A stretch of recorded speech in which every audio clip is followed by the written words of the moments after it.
Hi, I'm your host, Jürgen Strauss from InnovaBuzz, and I'm really excited to welcome to the InnovaBuzz podcast today from Palo Alto in California, the USA, Soulaima Gourani, who's the co-founder of Happioh, and she constructed that as a virtual meeting and online collaboration software. So looking forward to hear all about that. So welcome to the InnovaBuzz podcast, Soulaima. It's a real privilege to have you as my guest. Oh, thank you, Jürgen. Thank you so much. It's an honor being here, and congratulations on your success. Your podcast is highly rated, very much loved.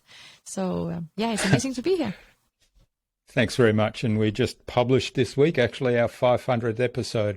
There's a series of panel discussions for episode 500, and the first one was published 2 days ago.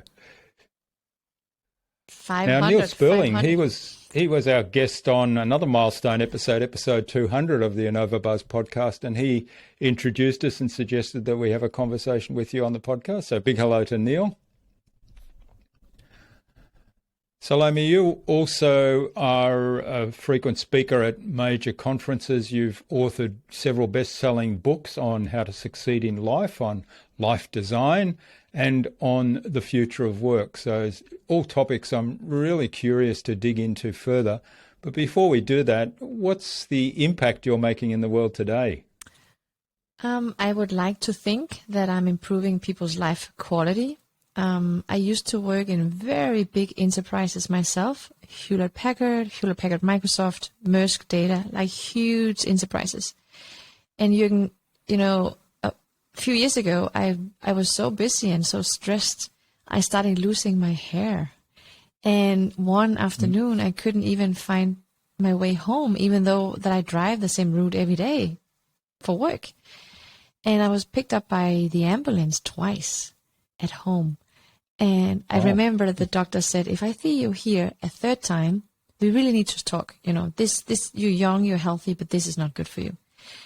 I realized I didn't know anything about stress. I had no idea that, I knew it existed, but Jürgen, I'm on top of things. I'm strong, I'm resilient, I'm smart, but I didn't know that I was stressed. And so I slowly had to recover. I had to figure out new ways to work. And a big part of that was to find out what is the most important thing for me to do to reach my goals and be my best. So fast forward, I moved to California, the pandemic hits, and immediately I think this is the time. This is a moment of time. We're all online. That's amazing. All meetings are online. We can do something about that. And as we, realized that more and more people were actually burning out of all those meetings, we realized we need to launch software. So the last 6-7 months, I've worked really closely with some of the biggest enterprises in the world, companies with everything from 10,000 to 400,000 employees, trying to figure out what are the most critical things that are, most toxic in meetings. And we identified seven things that could be fixed by software and technology. So we're building that software right now. So I like to think, I hope, that when Happioh launch publicly, that my legacy will be that I save people, hopefully 4 hours a week that they can use or spend on more work or exercising or cooking or whatever they like to do. But I think we can optimize the way we work much more.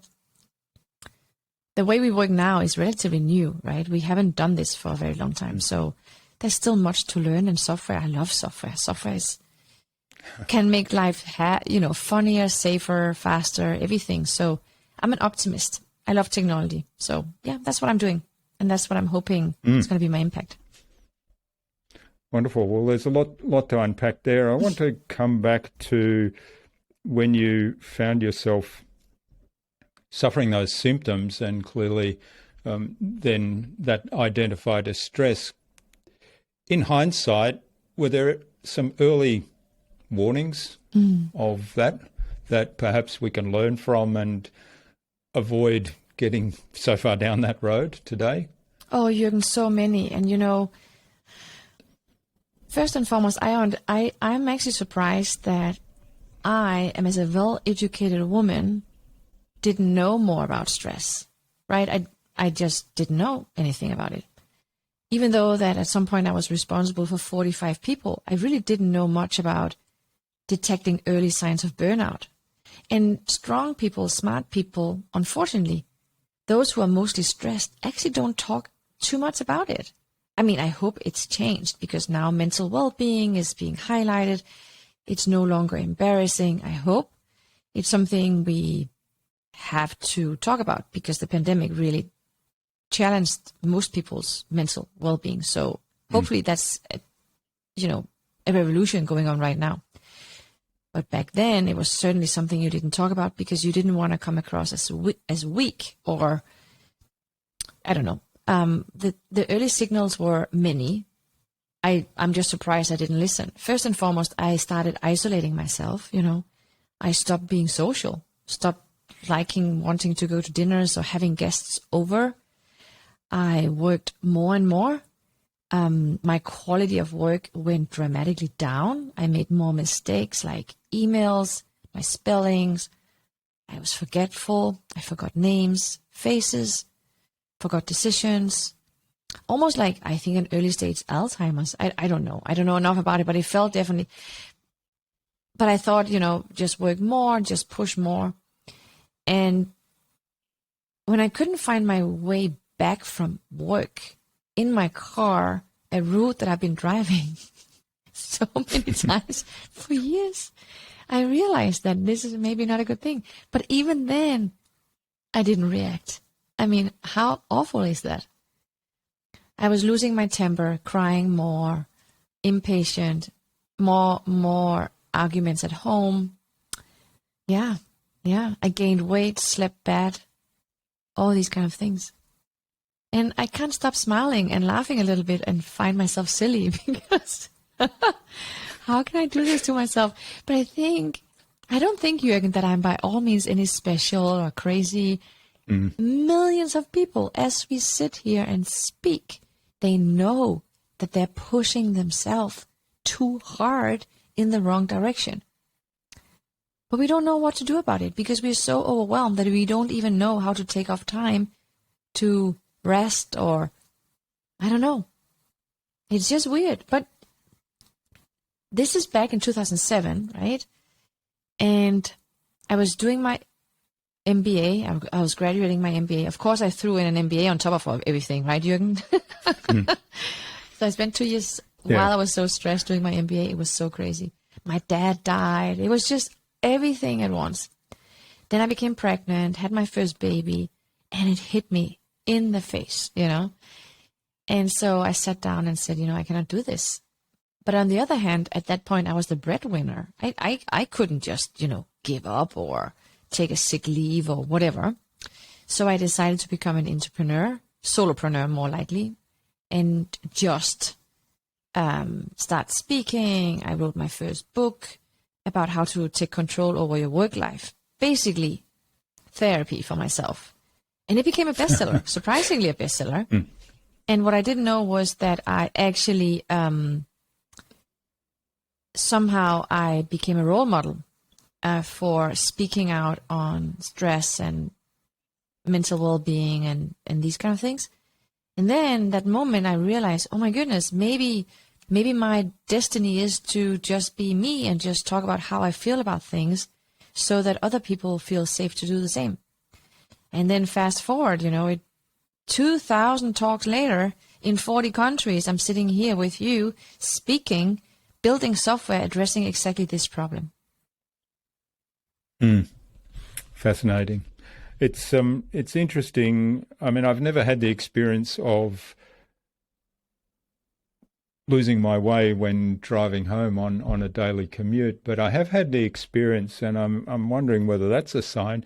I have had the experience where I'm driving on a route that I know really well, and about 10 or 15 minutes afterwards, I kind of take notice of where I am, and I think to myself, how did I get here? I don't remember registering anything in the external environment since I left home or work to here. And to me, that's pretty scary when I realize that I've been so zoned out that I've basically, it's almost like having teleported. I don't know if that's an early sign of stress, but I can tell you that I have that often, still. I like to hike, Jürgen, because, as you know, I live in California. We have amazing mountains. Sometimes I can return from a walk, a 1 hour and a half hike, and not really remembering walking the hike. I like to think it's because sometimes I'm too much in my head and I'm not fully present. I will also disclose with you what I did to feel better. I wrote down my values. What kind of life do I want to live? What are the ground rules for me for having a good life? How should my life feel like? And then I started doing very simple things, and I do this to this very day. I don't want to come across as like very alternative, but breathing, take a deep breath more often throughout the day helps me be present. And then I try not to worry, because one of the things with stress I feel is like I just go down a rabbit hole in my thinking. So I can't get out of that spiral of, concern and worries and whatnot. And then physically, I take better care of myself. I sleep. I really try to sleep my 7-8 hours every night. I've always eaten healthy and exercised. But even when I was so stressed, I didn't miss any days not exercising. I've exercised all my life. But I pushed myself. I would run 15K, push myself. I don't do that anymore. If I feel like I should rest or meditate or do yoga instead, I do that. So instead of fighting myself, I collaborate with myself. So I think I'm much more healthy. I actually honestly think, Jürgen, I can never be that stressed again. It's impossible. I push the brakes much, much more before that.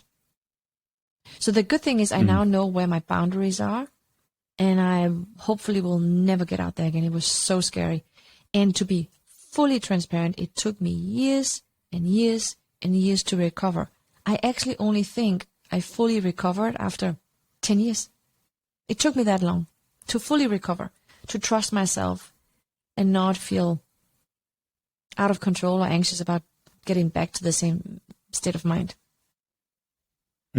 That's interesting. One of the things you said there, I think, is a great metaphor for pushing ourselves too hard in life, in work, in all areas. And it's the idea of exercise, and you have to go at full exertion every day to get the maximum benefit. And that is so wrong. And it's something that it took me a long time to learn. And, most people who are in the exercise game in scientific studies and so on say that the rest is probably the most important part of an exercise routine. I mean, you need the consistency of doing whatever exercise it is, but the rest in between to recover, to allow the muscles to recover, to allow the respiratory system to recover, and everything is so important.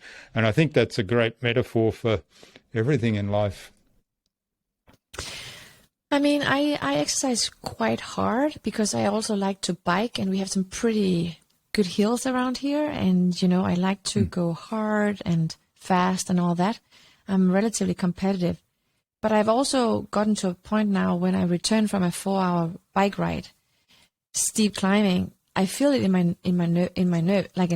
my system, right? I feel it, and I almost have like a little bit of anxiety in my body afterwards. And that is, I realize when you push yourself as an athlete or whatever, you have a physical reaction. So now I understand that you can't do that 2 days in a row. Then you should do something else the next day. I'm also a former, extreme runner. I did a few triathlons, ultra runs and whatnot. So I am an overachiever by heart. And this might be funny, but you know what my life lesson is? My life lesson in life is just relax and enjoy life and take one day at a time. That is my life lesson, and it's so hard. So hard. It's and make myself comfortable. It's fully not easy. Present. Yeah. All right. So that's so tell us a little bit more then about steps that anyone can take to design their life, which is using your terminology. I think there's never been a better time. I mean, people are resigning their jobs, pretty much everywhere right now. And it's a direct consequence of the pandemic that people have realized, oh, I don't have to commute to work 2 hours every day, or I don't have to be in the office 11 hours a day, or work with these people, or, oh gosh, I could have a better life balance. Or a lot of folks who work from home absolutely hated it, and it didn't work for them. Empty nesters, singles have had a hard time, really a hard time, because they were home, right? With maybe not as many obligations besides walking the dog, right? So, and otherwise they've been sitting pretty much alone. For them, the pandemic has been very hard. Those for families like myself, I've enjoyed 2 years of time with my family and my kids, and I've gotten really close with them. I wonder if my dog could even be alone anymore if we left. So I am, like a lot of other people, I really realized, gosh, no, I'm never going to travel again 3-4 days a week. I was barely home. I missed pretty much 4 years of my kids' upbringing because I was never home.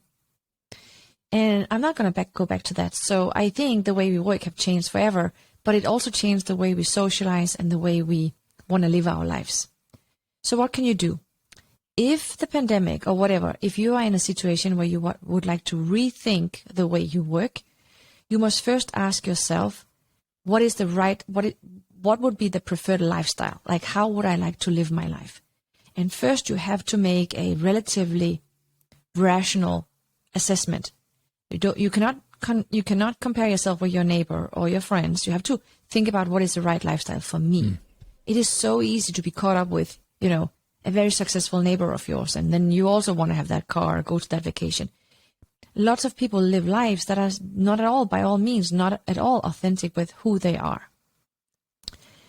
If you want to work more, be more successful, what is success for you, right? For some people, successful means working part-time, have time to be present in the community and help, and be more with the kids. For other people, being successful means being the CEO of a listed company. It's really individual. So first you have to define for yourself, what is a good life? What does a good life mean for you? And I truly, honestly think you only have one life. Why would you ever spend it on something you don't enjoy doing, that you're not good at, and something people don't care about? So you have to find out first, what does a good life mean? And it's actually a very difficult question for even people who have been around for a long time, because we're not used to ask ourselves this. And then you have to define what I think your core values. What are the 4 things that matters most to you? I can mention mine if that's helpful. Family matters a lot to me. I really want to spend time with my kids. Family. I need my freedom, Jürgen. Freedom matters everything. And financial security means a lot. Like, I like to be paid for what I'm doing. So what I'm doing is something that people should be willing to pay for. And then in many ways, I also want to have more fun. Fun matters. Like, I want to have a good laugh. I think if I've laughed, it's been a great day. And so those values, the 4 values, are important. But then there's also the F for fitness. I need to exercise. I cannot have a job where I don't protect my assets. And for that comes my fitness health. So those are the 4 plus 1 core values that matters a lot to me. And what I do is I actually just write them down, and then I rate 1 to 5. And every time something happens in my life, it can be an opportunity, a job, a trip, whatever, I simply just rate it 1 to 5 on each values. What is this going to do with my family? What is that going to do to my economic situation? Is this fun? Is this something where I can keep my freedom, or am I selling my freedom? That is my most important value, and so forth. So I can make decisions pretty clearly, pretty fast, pretty rational. So I seldom have to regret things, because when I say yes or no to something, I have already figured the trade-off out, right? And sometimes I do things that are not fun, that are not great for the family, that does hinder my freedom a little bit, but the long-term value might be good. So I think you have to analyze who you are. You have to figure out what does your perfect design look like? Do you even know what you want? Have you ever seen anyone living a life you would want? And then you should start implementing, making decisions, making investments. And when I say investments, it's never been easier to study, read, learn from home. So budget is not even a problem anymore, right? Yeah. And then you have to implement it and do it and have the courage to actually stick with it. That's the easy, quick answer for how you design your life. Wonderful. Well, I love the clarity that these values exercises really brings to people, and looking at, we do one that's called an ideal day exercise, and it is really hard to ask yourself, what does success look like? Or what if everything was up to me to choose, nothing was off the table, there was nobody going to say no to anything, what would I do today?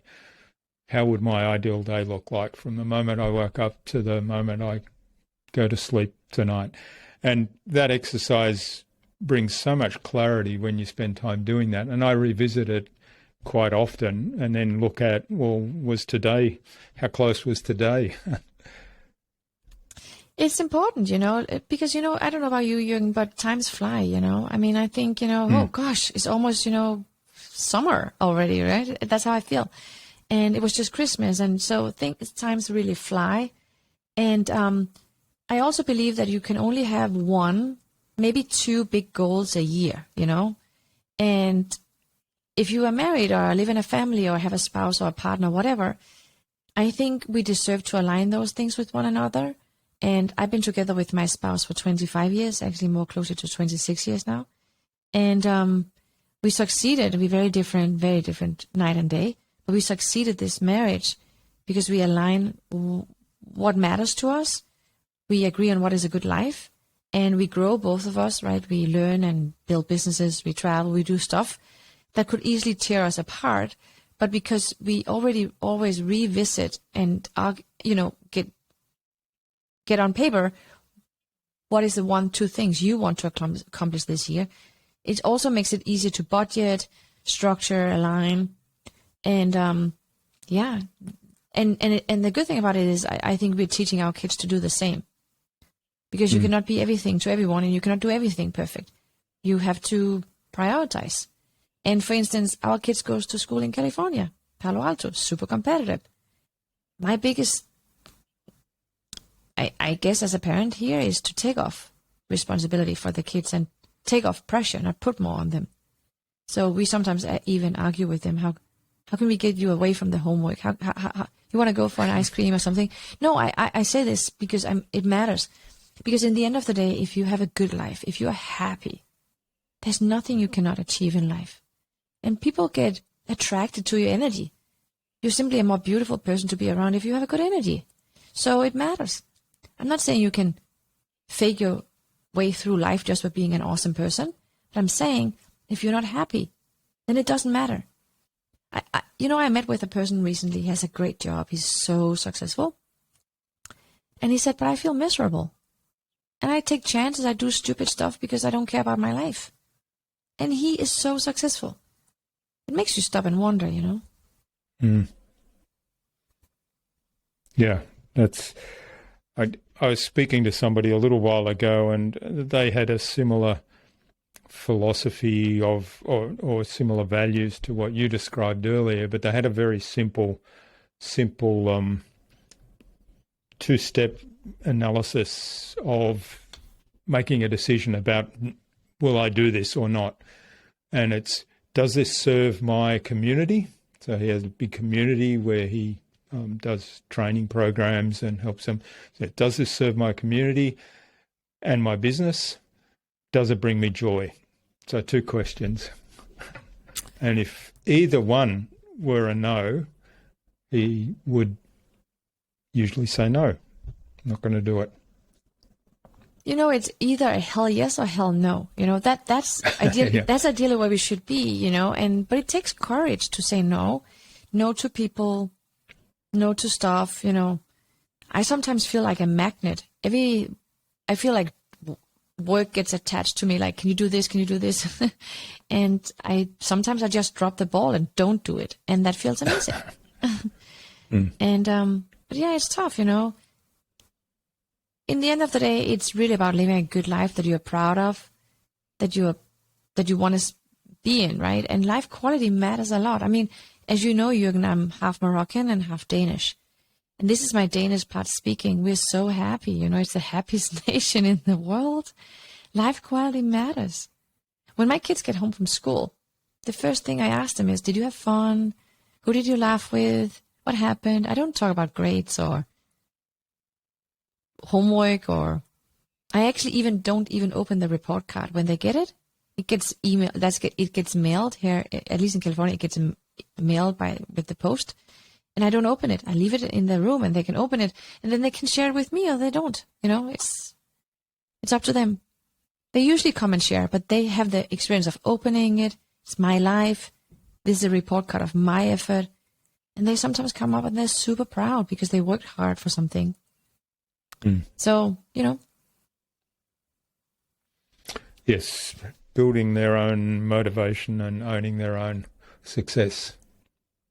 I mean, I dropped out of school when I was in 7th grade first time, right? So I don't know if I'm a role model in that regard, but I think we should remember that if you feel empowered, then you learn better at school. And anyway, I think we should have more fun. I think fun matters. But it's not like I think that life should be like a Tivoli and laugh your way through. I don't think life is fun every day, but at least life should be enjoyable. And don't get me wrong, enjoyable doesn't mean that I go to Bahamas or have a big car or anything. I don't even remember when I was on a vacation last time, and I don't have a big car. But it could be simply something silly as buying yourself a good tea or buying yourself a good moisturizer that smells nice and you enjoy. Small things. And these things are so easy to do. It doesn't you don't have to put in a big budget for that. Most Americans at least struggle. I think a lot of people are living for minimum wage, you know. So I don't speak the rich people's language. I speak random people's language here. Because what happens when you start nurturing yourself and taking care of yourself and protecting yourself is that you have more energy, and your energy becomes better. When you walk into a room, that even be in a virtual room, you leave something great behind and people will remember you, and they will, you know, start working with you or recommend you or hire you or whatever. So it matters. Yes, everything comes together, doesn't it? Everything's connected. All right, well, let's talk about the future of work. You mentioned earlier that the pandemic's kind of forced us to change in a big way. Some people have embraced it. Some people have found it really difficult transition. I certainly know from my experience, in my corporate career, I was traveling a lot and I was also in global teams. So time zone was an issue, and we would have midnight to 2 a.m. teleconferences in my time zone with people all around the world, or there might be travel where I'd arrive after an overnight flight from somewhere early in the morning.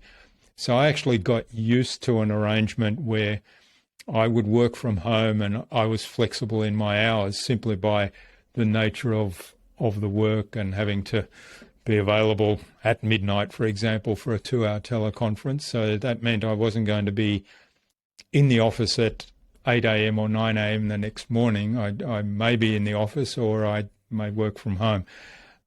As a result, over many years, I've kind of developed the disciplines and the structures and built systems around my personal space that I was quite comfortable with. And when I started my own business, a lot of my work was done from home, but I would travel to visit clients and so on. And of course, that then changed in the pandemic, where we started doing a lot more online meetings and so on. But to me, it was a very natural progression. It was, I've got this covered. How can people who haven't had that experience and haven't sort of gone through that process, and this is something that evolved over 15, 20 years, how can they start to approach this idea of the changing work environment and working more from home and using tools to connect remotely with people? I think a lot of people, those who could, have worked from home the last 2 years, or from their car or garage, or some people have even been sitting in front of Starbucks, right, because they could get Wi-Fi and internet from there. So people have certainly been challenged. students, right, had to study from home, and when 4, 5, 6 people in the same apartment are using the Wi-Fi, we realized also that the world is incredibly unfair, because if you don't have software, hardware, and Wi-Fi, or just internet as such, you really take a leap backward, right? So the inequality really, I think, shined through very much indeed. I'm in Silicon Valley, so I'm ridiculously spoiled with everything you can imagine of devices and stuff. So, and the kids too. Working from home is not a new phenomenon, right? I mean, women have been working from home as long as we can remember. We just don't consider it as a work. Consider it, it's not employed. It's not employed, but they should be paid for it. And and what's really worrisome is that a lot of women have worked ridiculously hard, but they have actually been hit the most by the pandemic. And so we see this huge gap right now where women are taking a leap backwards and men are, I don't know, getting promoted, I guess. But I think I will never return full-time to an office, Jürgen. Never. I have zero interest, ever. Even as a CEO. My team is distributed and online only. When we look for people, we say we're online only, right? So the people know that it's not an office. I'm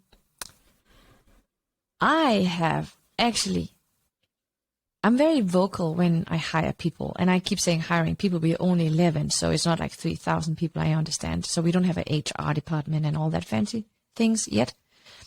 But I do actually make quite an effort asking people. I was interviewing a young engineer not too long ago, and I asked him, so can you walk me through your daily procedures and habits and structures for securing that you feel great about working remotely? Like, do you enjoy working like this? Because you can be honest. Some people love working from home, and for some people, this is an absolute disaster. If you're a hyper extrovert, if you get a lot of energy from being with folks, then working from home is a disaster. And you might think that everyone knows whether they're an introvert or extrovert and to what degree. No, they don't. So the pandemic really also highlighted that some people are really thriving and some people are really miserable and lonely and get depressed. So I think we all, back to your question, I think you should sit down and ask yourself honestly, what is the best way for me to work? And if you, again, back to your life design, there's a work design as well. So what I do, what really works for me is, I'm actually a relatively extrovert person, but I really like sitting by myself and get things done. And I love online meetings. I love them. Though I also need to see people. So what I do is I take one lunch maybe a week, one dinner, something like that with people I work with or partners or colleagues or team members. And then we socialize, right? And we have a great time. That fuels me for an entire week to be online. My COO is a super introvert, doesn't need to see anyone for 3 or 4 months in a row, would not need to go for lunch, don't need to meet people in person, just want to work. And some people really need to be in an office, or maybe not in an office, but need to be in a third office. That means a cafeteria or restaurant or cafe or whatever, where they can sit and get their buzz and the feeling and the scenery. That makes them focus and concentrate better. So for you to prepare, because your company might very well be asking you right now, do you want to come back full-time to the office? Do you want to be remote only? Or do you want to be hybrid? Depending on what you choose, it has a direct consequence for how you work and how you feel. So at least you should be honest with yourself. What is not necessarily the smart decision, but what is the best decision? Because if you choose a decision that is not good for you, you will not perform. So you have to be honest with yourself, completely honest with yourself. How do I work best? And then, like yourself, you said you have routines and discipline, and you're probably very well organized.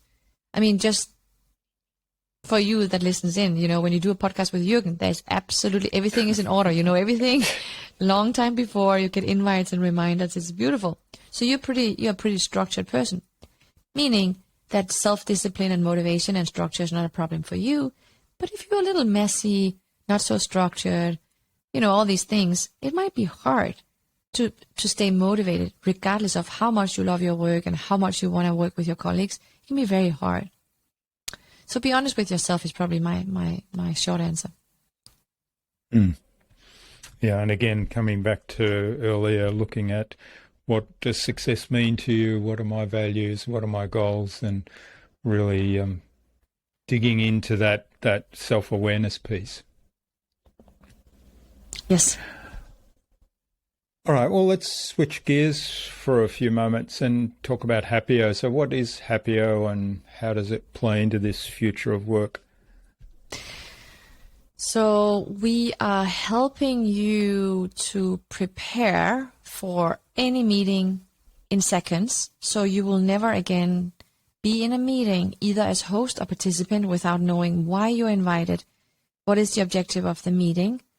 And if you need to prepare something for the meeting, Happioh will help you prepare and let people know that you are prepared, you have read it, you have seen it. And then also, if you discuss something in the meeting, we will keep track of everything. You don't have to remember to send Jürgen something on Tuesday. We will remember that for you. And if you decide something that is a decision, we also log that in our logbook, if you like, so that you don't have to argue down the road whether you decided this or not. And also, we make sure that everyone who was in the meeting or was not in the meeting are firmly informed about who was in the meeting, what was decided, and what is next step. Sounds like an easy software. But since we're working with very large enterprises, cybersecurity becomes a matter, right? And you have to do a lot of safety measures to make sure that no one can hack this information. So I like to think that I can free up people's time with 4 hours a week simply by optimizing workflows. That's fascinating. And how does it work? Is there a lot of AI involved in the technology that helps kind of save time and prepare all these things that are needed up front and remind people of what happens afterwards? I mean, people spend many, many hours not necessarily preparing because people show up, they wing it, but they forget a lot, right? If you have 3 meetings in a row, if you have 7 meetings, some people have even 11 meetings in a row, right? They don't remember much from those meetings. So things just don't get done. Or they simply sit day in, day out without actually deciding anything. So yeah, we like to think that we help people being accountable, help them do things they promise others. And on the other hand, the reward is that you come out, you stand out as a really organized, perfect host, because you make people feel great and everything is in order. And not that many people are that structured, so we help them feel like champions at work. That's how we like to think it. So bringing structure to meetings that often don't have structure. Yeah. And most meetings have an agenda. And we open the meeting, we discuss, someone makes notes, maybe it's being recorded, but in the end of the day, 80% of those meetings, maybe that number is a little high, but 80% of those meetings could probably have been an email even, right? So we help people think more about how they spend their times with others. And we also have designed some features that makes it possible for people to stay on top of things, even though they're not there or not in the meeting, which is today not something the market has really recognized.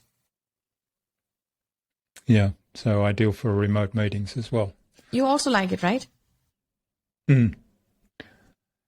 Sounds really valuable for any meeting and follow-ups and actions and preparation. Yeah, and I think, again, back to your point, right? The thing is, you and I might very well know how to run good meetings. But if you work in a very big organization and you're not a CEO, declining meetings, ask for more information about me, that's hard. That's a lot of work. And so you end up spending days in meetings and nothing comes out of it. But meetings are just really one side of the coin, because I think over time, Happioh will be able to help you understand your stress levels, your attention span, help you detect if you're even bored at work and not challenged anymore. And we can start maybe detecting burnout long before you even know that you're burned out. That's fascinating. So it's the meetings is just the first it's just the first step. No, it's just we are much more ambitious than that. And we work with really ambitious companies who see using Happioh could be or is a way for them to signal to younger employees that they are future looking, taking care of the people working for them. Because I think in many ways, right, companies today need to recruit talent and minimize turnover, and because people can now work anywhere from anywhere, so you don't have to work in the city you live. So long story short, companies will need to prove that they take care of their employees. Not only that, Jürgen, if you go in the boardroom, ESGs, companies now have to report on how they make sure that people are, taken care of, and report on these things. And I like asking CEOs, I like asking them, so you say that your core value in your company is inclusion, for instance, right? That's a value that very often go through. Are your meetings inclusive? And then they usually say, I don't know. And I said, shouldn't you know? And then they say, but I was not in the room. And I'm like, you don't have to be in the room to know that, do you? So that's usually, how I find out that this is an opportunity for us to work with them. And we do very well in regards to sign on early testers. We have not yet met a company who did not want to work with us. So I think that is I'm not saying we will succeed, because there's many things that can kill Happioh, but I'm confident that we're building something the market really wants, because we are working and developing the products with clients very closely. That's how you build good software. That is by actually testing, if not daily, then at least weekly, all your features. Working closely. So it's kind of the lean methodology and agile all wrapped up together. Yeah, I'm fascinated to see it when it's ready. Me too. Me too. Yeah. All right. Well, thanks for the conversation so far, Soulaima. I think it's a good point now to move on to the buzz, which is our innovation round. It's the same 5 questions that I ask of each guest. And the idea is you'll give us an inspiring answer, inspire the listener to go and do something awesome as a result today. Ooh, now I get nervous. No pressure, as shouldn't be stress-inducing. What's the number one thing anyone needs to do to be more innovative? You should stop doing what you do. I mean, you should do things you normally don't do. So if you go one way with a dog around the block, you should go the other direction the day after. Very simple. Stop doing things the same way over and over again. Stop routines and think, because that immediately inspires you to think differently. I have a friend who says you should just do turn yourself upside down once a day, just for a few minutes, and see things. She says that's incredible for innovation. So I haven't done that, but I think it's a good advice. It's cheap also. You can do that. Yeah. All right. So turn yourself upside down, or just vary the routines. Yeah. What's the best thing you've done to develop new ideas? Talk to people that I don't know, and just sit with people. Just really sit and talk to people that I don't know or have nothing in common with. Makes me get new perspectives. So yeah, just talk to people. Which I imagine as an introvert is not something that comes naturally. That's not true. You can so another thing is that I do that is also very inexpensive. That is, sometimes I just go to my Spotify and I listen to top 20 South Africa, right? Or I listen to a podcast I don't know anything about or have no interest in or whatever, and then I listen to that. That's a really great way to listen to people's conversation, people you would not meet or don't want to meet or don't have the opportunity to meet. Again, inexpensive. You can do that at home while you're cooking your favorite food. New perspectives on life is very important. Remember, I might very well think that I live the right way, a way that everyone should live their lives. But you and I know that's wrong, right? So I'm so biased in my own views on everything. So just knowing that the way I do things is just one way to do it makes you humble. And you should be interested in understanding other people's views. And since the world is so divided now, politics and religion and whatnot, you should really listen to the other views as well. I know it's hard. But I lived in Texas for 2 years. I don't know, Jürgen, if you knew that. But we moved to Texas without ever been there before, ever. We just moved with 2 kids and everything, and moved to Austin. And that was the first time I even met Trump. Not to say anything about Trump, that's fine. But I met folks politically, in politics and stuff that I had no idea was even around. And I learned so much. They didn't convert me though. But I'm saying, don't be afraid of talking to people who you disagree with. I think that's not how things should be. Yeah, and also there's opportunities, I think, there for finding common ground, even though you can still continue to disagree on areas that you disagree on.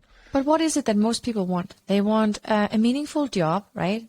Positive relationships, a dignified job, safety, and even despite that we have different stands in life, most people want the same things in life. It's just how they imagine getting there. We don't agree on the way there, but most people want the same things in life. It's not that complicated. Everyone wants pretty much the same things.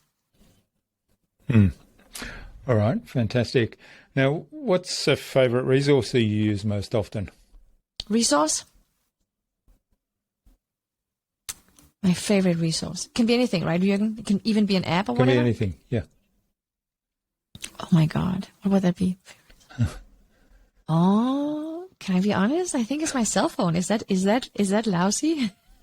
That's fine. It almost grows out of my arm. I sit with it all the time. I'm very embarrassed about it. I'm tracking my screen time though, but my phone is one of the things that I really use a lot, too much, but it also gives me back to my values, my freedom. I can walk and have a meeting. I can email on the go. And so I kind of like my phone, I'm sorry to say, but I like my phone a lot. Yes, pretty amazing, some of the technology these days, isn't it? We have this computer that's the size of our hand, pretty much, and more powerful than computers that took up a massive warehouse in the days when I started learning about computers.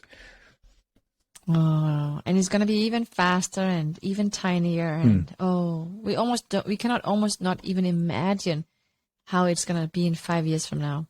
For sure, we're not going to run around with these devices. These are so old school. So, yeah. All right. What's the best way to keep a client on track or a project on track? Oh, yeah. You should really make sure that you stay engaged, Meet the people, send updates, meet them. A relationship needs to be nurtured. So make sure that you have a full cycle of when you do what with your client, and follow that. I mean, I have like cycles on each of my clients. I know exactly when I should email them, send a request for meetings, send something to them or whatever. I'm very, very, very rigid about my relationship with my clients. I don't take them for granted. And just like if you date someone, right? You don't date someone and then you don't call her for 3 months, right? You can't expect her to come back and don't have got a new boyfriend or whatever, right? Of course she has. So just like dating, make sure you are around. Yes, great analogy. All right, finally, what's the number one thing anyone can do to differentiate themselves? Differentiate themselves? I think be authentic, because we are all unique. We're very unique. Each one of us is very unique. So if you dare to be just you can differentiate yourself.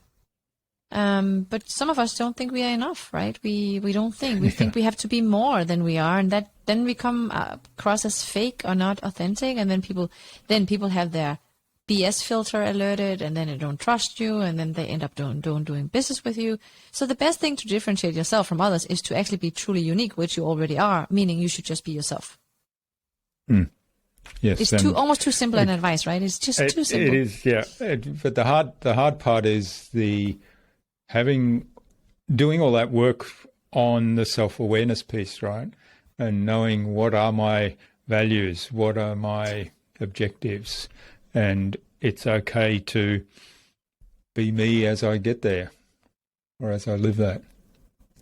Yeah, and just, like yourself and be proud of yourself, and don't compare and don't compete with others. I know it sounds very easy, but it's so difficult, but you shouldn't.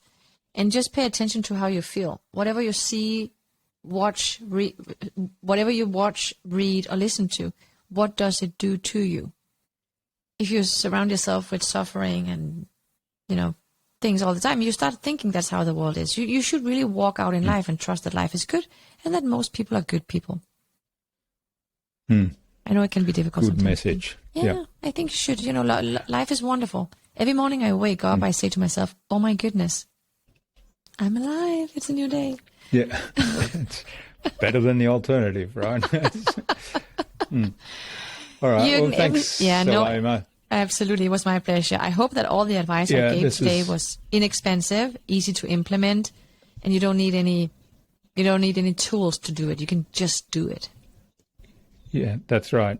Now, where can people find out more about the work you do, about Happioh, and maybe even reach out and say thanks for what you shared today? Oh, that would be kind. So Soulaima Gourani is a pretty unique name. I'm the only one in the world with that name. So I'm on Facebook, Twitter, LinkedIn, Instagram. Jürgen, I'm everywhere. Yeah.